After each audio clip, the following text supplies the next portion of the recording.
నూతన భాగవతం వామనావతారం 84వ పద్యం మనం తెలుసుకుంటున్నాం. పూర్వం మీ మూడవ తరం తాత అయిన హిరణ్యాక్షుడు విశ్వాన్ని జయించి గదాదండాన్ని ధరించి భూలోకమంతా తిరిగాడు.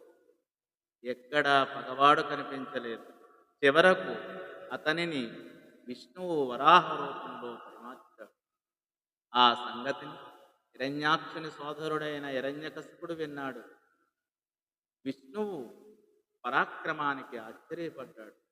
విష్ణువు విజయాన్ని బలాన్ని తోలనాడాడు. వెంటనే అసుర మర్దనుడు విష్ణువు యొక్క పట్టణమైన వైకుంఠంపై దండెత్తాడు.